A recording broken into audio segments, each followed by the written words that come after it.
Okay, so good day, grade 7. Welcome to another episode of our science discussion.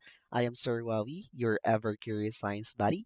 Don't forget to like, share, and subscribe para lagi kang updated sa mga susunod pa nating science lesson. For today's lesson, we will focus on understanding solutions. So this topic will be divided into two parts, mga anak. So in the first video, we will discuss solutions, what they are, their components, and their importance in everyday life. And then on the second part, we will focus on acid, bases, and salts. Kasi mga anak, kung pinagsama ko ito in just one upload, baka sobrang haba, no? So I decided to separate this lesson into two videos. Kasi nga, if we discuss everything in one upload lamang, if it might become too long and then too overwhelming para sa atin, ano? So this way, our discussion will be easier to understand and more enjoyable to watch. Kumbaga, nakafocus lang tayo sa isang concept today. So are you ready? Let's begin our journey into the fascinating world of solutions. Ayan. So for our learning competency, identify the role of the solute and the solvent in a solution. Express quantitatively the amount of solute present in a given volume of solvent. So para dyan, i-identify natin yung concentration. And then identify solutions which can be found at home and in school and that react with litmus indicator as acid, bases, and salts. So like what I've said earlier, acid, bases, and salts is a separate natin yung discussion. So siguro bukas. Okay, bukas ng gabi ko yun i-upload. Ayan. So for our learning objectives, identify solute and solvent in a solution, explain the rules in a solution, express concentration quantitatively, identify acids, bases, and salts using litmus test, give examples of solutions at home and school. Okay. So for the opening questions, have you ever noticed? Okay, so have you ever noticed sugar dissolving in water, salt in a soup, and vinegar changing taste of food? Okay, so napakagamit na nagamit na natin yung example ng sugar dissolving in water, ano? And most of us, nakikita naman na tayo ng asukal na natunaw sa tubig, ano?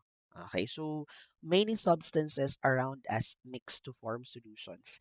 And these solutions play important roles in everyday life. Okay, so hindi tayo aware sa mga ginagawa natin in everyday life or sa mga, let's say, day-to-day activities natin sa pagtimpla ng simple juice, okay, pagtimpla ng kape, nakakagawa na pala tayo ng solutions. If we mix, okay, we mix, nasabi diyan, no?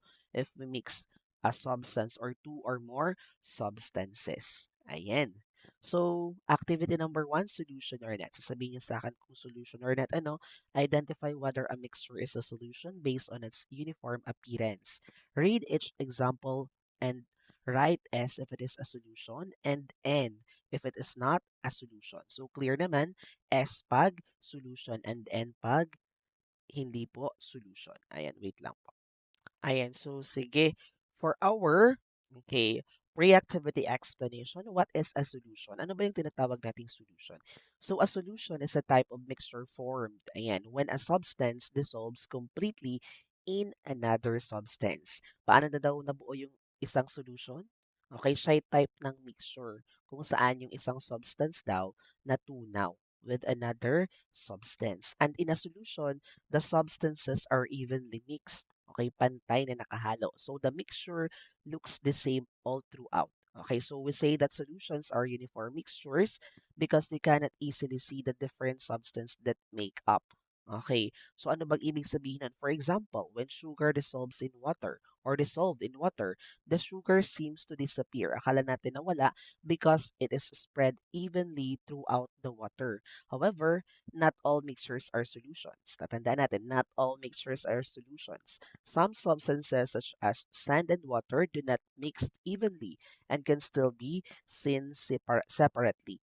Okay, kaya nga minsan ang ating solution tinatawag ding homogeneous mixture. Kasi nga dito ang solution ay isang uniform homogeneous mixture dahil pantay na nakahalo sa atin yung tinatawag nating solute and solvent which is i-discuss natin later. Okay, next. So for our activity sheet, sasabihin nyo lang sa akin kung solution or hindi. Okay, so pwede natin yung screenshot muna para sagutan. Okay, so these are the answers. So sugar dissolved in water is an example of solution. Salt dissolved in water is an example of solution. Sand mixed with water is not a solution. Bakit? Kasi hindi pantay na naghalo yung sand and water. Kaya pa din natin silang paghiwalayin. Vinegar mixed with water, it's a solution. Okay, kasi hindi mo naman ma-identify saan yung vinegar, saan yung water doon, di ba? All mixed with water, kaya ba nating pagsamahin yan? Hindi po ano. So, all mixed with water is not a solution. Dapat magkahalo silang dalawa. Evenly mixed pag sinabi nating solution. Okay, so what do all mixtures marked as S, okay, have in common or solutions? Ano yung pagkakaparehas ng mga yan? So all the mixtures marked S or solutions are evenly mixed and appeared as one substances. Kung titingnan natin, let's say, yung water and sugar, kapag natunaw yung sugar, parang aakalain lang natin siya na tubig lang. Okay, pero okay, in reality, may nakahalo na doon na sugar. Okay, so the solute dissolves completely in the solvent, forming a uniform mixture called solution. Okay, identify the solute and the solvent. So in a solution, mga anak, meron tayo laging two, okay, two substance na pinaghahalo. Okay, or pinagmimix the solute and the solvent. So in this activity, identify the solute and solvent in a given solution. Read each example and identify the solute, the substance that dissolves, and the solvent, the substance that does the dissolving. So for you to understand, okay, the components of a solution. So, tatandaan natin, a solution made up of two main parts. Mga anak, grade 7, meron dalawang parts yung ating solution. Tatandaan, it's a solute and the solvent. So, ano po yung solute? The solute is the substance that dissolves. Yun yung natunaw or yun yung ating natunaw. Okay, doon sa ating solution. And then when we say the solvent is the substance that does the dissolving, yung nagtunaw. Okay, doon sa nilagay natin. For example, when sugar is mixed with water, the sugar dissolves and seems to disappear. In this case, sugar is the solute kasi yun yung natunaw, di ba? And water is the solvent. In many everyday solutions, water acts as the solvent because it can dissolve many substances. Okay, so the solvent is usually present in a larger amount than the solute. In many cases, mga anak, okay, or in many types of solution, mas madami palagi, okay, yung amount, okay, ng solvent compare sa solute. Okay, at tandaan natin, ang solute is yun yung natutunaw at yung solvent is yun naman yung nagtutunaw or does the dissolving process. Ayan, so for our activity sheet, saan kaya dito yung solute and solvent? Sugar and water. The solute is, sige, let's reveal the answer. So in the solution, sugar and water, sugar is the solute and water is the solvent. Salt and water, saan dun yung na-dissolve? The salt. Alin doon yung nag-dissolve? The water. What about powder juice and in water? Of course, the solute is the powder juice and solvent is water. What about a coffee powder in hot water? So the solute is the coffee powder kasi yun yung natunaw and then solvent is hot water. What about vinegar mixed with water? Okay, so mga anak, paano natin masasabi na solute or solvent pag parehas? 'Di ba commonly talaga solute is in always solid, okay, while solvent is liquid. Pero let's say parehas liquid.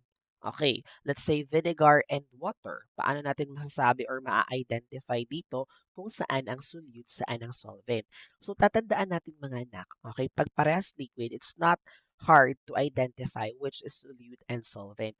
We will try to find out which is smaller and larger. Let's say yung ating vinegar is dalawang tasa lamang. Dalawang kutsara rather. Dalawang kutsara or tablespoon lang yung ating vinegar while yung ating water is one glass of water. Okay, so sino ang mas marami? Siyempre yung tubig. So kung sino yung pinakakonti, siya yung magiging solute. At kung sino naman yung madami, siya yung magiging solvent. Okay, just what we explained earlier doon sa ating definition ng solution. What if baliktad? Yung vinegar yung isang baso, yung tubig yung 2 spoon lang.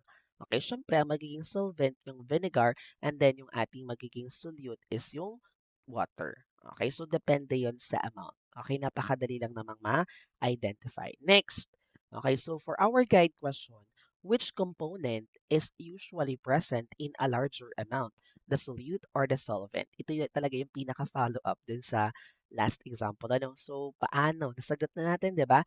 So, the solvent is usually present in a larger amount and dissolves the solute. Okay, ito lagi yung solvent, yung pinakamadami usually at yung solute natin ang konti. Okay, so let's find the solute. So identify the solute in different solutions. So read each situation carefully. Circle the solute in each solution. So what is a solute, mga anak? So ano ba ang tinatawag nating solute agad? Aside from the fact na yun lagi yung pinaka-konti sa solution, yun yung natutunaw.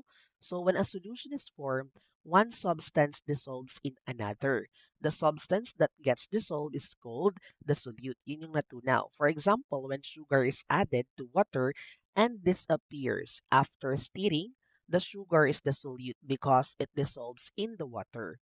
The water is called the solvent because it does the dissolving. So solutes can be solids, liquids, or gases, but they all have one thing in common. They dissolve in another substance to form a solution. Okay? At pag parehas lagi yung ating substance or yung ating state of matter kumpara sa liquid, you have to check the amount for you to easily find out which is the solute and which is the solvent. Kung sino yung konti, that's the solute. At kung sino yung madami, that's the solvent. Okay, so find the solute. Read each situation carefully. Backs the solute in each solution. Sugar is dissolved in water. Alin po yung solute natin? Correct. It's the sugar. Ano? Napakagaling naman. Salt is mixed with water until it disappears. Salt or water? Okay, the salt is the solute. What about powdered juice is mixed with water? So, powdered juice or water? Siyempre, powdered juice. What about coffee powder is dissolved in hot water? Of course, the coffee powder is the solute. What about chocolate powder is mixed with milk?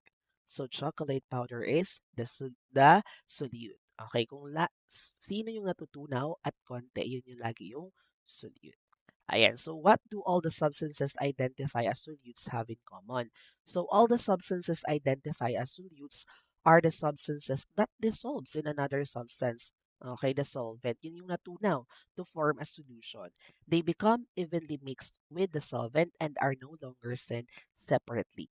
Okay. So, spot the solvent. Tapos na tayo sa solute. Napakadali naman. So, let's spot the solvent naman. Identify the solvent in different solutions. Read each situation carefully. Underline the solvent in each solution. So, what is a solvent? Okay, ito yung pinakamadami, yung tagatunaw. So, a solution is formed when one substance dissolves in another. The substance that does the dissolving is called the solvent. So in most everyday solutions, nanganak, the solvent is present in a larger amount.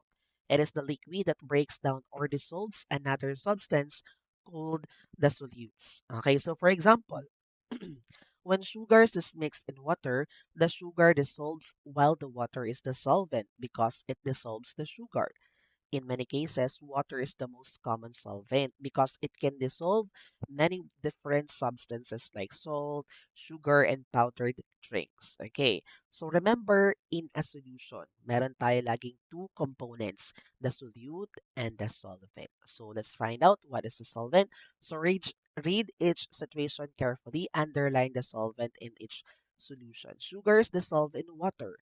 So water is the solvent. Salt is mixed in water to make salt water.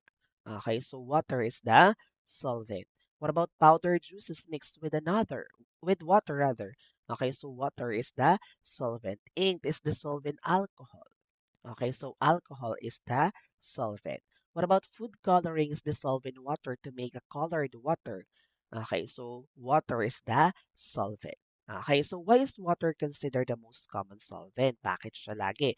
Water is considered the most common solvent because it can dissolve a wide variety of substances, such as salt, sugar, and other compounds. This ability makes it very useful in everyday life and in natural processes. Naaalala ko nung grade elementary ako, meron pa nga tawag sa water eh. Water is considered as the universal solvent. Pero, ngayong modern na tayo, nakarating na ako sa bilang teacher na discourage na yung ganong title sa water as universal solvent. Bakit po? Bakit hindi na siya ah, sinabing universal solvent? Kasi hindi naman lahat ng solute or substances kayang tunawin ng tubig. Kaya hindi na siya tinatawag na universal solvent. Yung pinakatamang term na is most common type of solvent. Kasi marami siyang natutunaw na solute. Okay? So next, for our activity number 5, build a solution. So for us to build a solution, we just have to find a solute and a solvent, di ba? Yun lang naman yung components ng solution, a solute and a solvent. So identify and combine the solute and the solvent to form correct solution. Match the solute and solvent to form correct solution. Then write the complete equation. So for this one, how do solutions form? So a solution is formed when a solute is mixed with solvent and the solute dissolves completely. So this means the solute spreads evenly throughout the solvent, forming a uniform mixture. For example, when sugar is added to water and stirred, the sugar disappears, di ba? Because it dissolves. The result is a sugar solution. The same process happens when salt or coffee powder or powdered juice is mixed with water. Okay, so meron tayong activity sheet. So, solute and the solvent. So, mamatch natin kung saan yung pwede nating ipag-partner dyan. Okay, so example, sugar plus water is equal to sugar solution. So ito ang pagmamatch natin ha. So these are the answer. Salt plus water is equal to salt solution. Sugar plus water is equal to sugar solution. Powder juice plus water is equal to juice solution. Coffee powder plus hot water is equal to coffee solution. What about food coloring plus water? Is equal to colored solution. Okay, so what happens when a solute is mixed with a solvent? Ano yung nangyayari pag yung solute na humalo sa solvent? Naturally, the solute is mixed with the solvent, then the solute dissolves, natunaw, in the solvent, and a solution is formed. Okay, tatandaan natin. Ano nga yung two components ng solution? Solute and a solvent. Okay, so who does what? Solute or solvent? So differentiate the role of solute and solvent in a solution. Read each statement carefully. Write solute if the statement describes the solute and solvent if it describes the solvent. Okay, so in a solution, the two main components again, the solute and the solvent. The solute is the substance that dissolves. It is usually present in smaller amount and becomes evenly spread throughout the mixture. The solvent, on the other hand, is the substance that does the dissolving. It is usually present in larger amount and is responsible for breaking down and mixing the solute evenly. For example, in a sugar water, sugar is the solute because it dissolves, while water is the solvent because it dissolves the sugar. Okay, so sabihin lang sa akin kung ito yung for solute or solvent. Okay, so reveal na natin yung sagot. So it dissolves in another substance. Of course, it's solute. It is usually present in larger amount, solvent. It spreads evenly in the mixture, solute. It dissolves the other substance, solvent. It is usually present in a smaller amount. Okay, it's solute. Ayan, so based on the activity, how are the roles of solute and solvent different? So the solute dissolves and spreads evenly, while the solvent dissolves the solute and is usually in larger amount.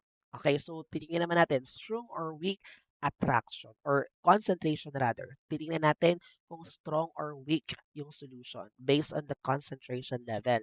So determine whether a solution is concentrated or dilute based on the amount of solute. So meron tayong instruction, read each situation carefully, write strong if the solution is more concentrated and weak if it is more dilute. Okay, so solute or solutions can differ in how much solute is mixed with a solvent. This is called the concentration of a solution. So a concentrated strong solution. Okay, pag sinabi natin concentrated strong solution, tatandaan natin mga anak, pag concentrated strong, marami ang amount ng solute compared sa solvent. 'Di ba ang pinaka-common, ang solution laging marami ang solvent compare sa solution. Pero kapag marami yung amount ng solute, tinatawag itong concentrated or strong solution. This means there is more dissolved substances in the mixture. Pag sinabi naman natin dilute or weak solution, okay, has only small amount of solute. Mas super konti yung solute compare sa solvent. So the solution is less strong. Pag sinabi natin weak, it's dilute. Mas konti yung ating solution. Solute compare sa solvent. For example, if only a small amount of sugar is added to water, the drink will taste weak. But if more sugar is added, the drink becomes sweeter and more concentrated. Okay, tatandaan lang natin pag concentrated or strong, okay, marami yung solute. Okay, for example, sa tubig at sa asukal, okay, doon sa isang baso, same yung taas ng baso, nilagyan mo yung isang baso ng um, a spoon or tablespoon of sugar. Yung isa naman ay 2 tablespoon of sugar. Sa A or glass A, 1 tablespoon of sugar. Sa glass B, 2 tablespoon of sugar. Alin ang mas concentrated? Siyempre yung glass B. Okay, pag marami yung solute, mas concentrated ang solution. Okay, so activity sheet. 1 spoon of sugar is mixed in 1 glass of water. Is it considered weak or strong? Okay, it's weak. 5 spoons of sugar are mixed in 1 glass of water, considered as strong. A small amount of powdered juice is added to water. It's weak. A large amount of powdered juice is added to water. It's strong. Only a few drops of coffee are added to a cup of milk. It's weak. Okay, so what happens to a solution when more solute is added? Okay, so pag maraming solute, it becomes more concentrated. Ano, when more solute is added to a solution, it becomes more concentrated or stronger because there is a greater amount of dissolved substance in the same amount of solvent. Okay, so which is more concentrated? Compare the concentration of solution based on the amount of solute and solvent. So gagamit na tayo dito ng quantitative. Ano? So reach each pair of solution and circle the more concentrated solution. So solutions can be compared based on how much solute is dissolved in a given amount of solvent. This is called concentration.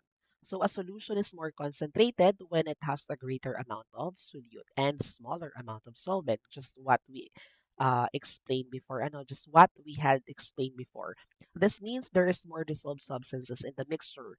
On the other hand, a solution is less concentrated or dilute when it has a small amount of solute or greater amount of solvent. So, hindi na natin babasahin yung example kasi nakapagbigay na ako ng example. So, read each pair of solutions. Backs the more concentrated solution. 10 grams sugar in 100 ml of water. Then 5 grams of sugar in 100 ml of water. So, alin po yung mas concentrated? Siyempre, it's letter A kasi mas madami yung solute. Okay. Same amount of water but A has more sugar or solute, so it's more concentrated. What about this one? 8 grams of salt in 100 ml of water. What about 12 grams of salt in 100 ml of water? Okay, so it's letter B, ano. So some solvent or volume, but B has more salt, so it is more concentrated. Okay, same solvent or yung volume ng solvent rather, sorry. Same solvent or same yung volume ng solvent which is 100 ml, pero mas maraming solute yung ating B, okay, which has 12 grams of salt. What about this one? 3 grams of coffee in 100 ml of water. Letter B, 3 grams of coffee in 50 ml of water. Alin yung more concentrated? Of course, it's letter B. Kasi kahit para sila ng number or yung amount ng solute, yung ano naman sa letter B, mas konti yung tubig. Okay, so mas ramdam yung kape dyan. Ayan, so same amount of coffee but B has less water, so the solution is more concentrated. What about 15 grams of powdered juice in 200 ml of water and then 15 grams of powdered juice in 100 ml of water? Of course, it's letter B. Same din yung situation. Same solute but B has less water, making it more concentrated. 2 grams of sugar in 100 ml of water and then 2 grams of sugar in 150 ml of water. Of course, letter A, same situation, same sugar or solute, but A has less water, so it is more concentrated. So how does the amount of solute and solvent affect the concentration of solution? Okay, so remember, a solution becomes more concentrated when there is more solute or less solvent, and less concentrated when there is less solute or more solvent. Okay, so let's proceed in the formative assessment. What is a solute in a sugar water solution? Or it's letter B, sugar. What is the solvent in most solutions discussed in class? Correct. It's letter C, water. Which best describes a solution? A solid body, a mixture of two or more substances that is uniform, a gas only, or a single substance? Correct. Letter B.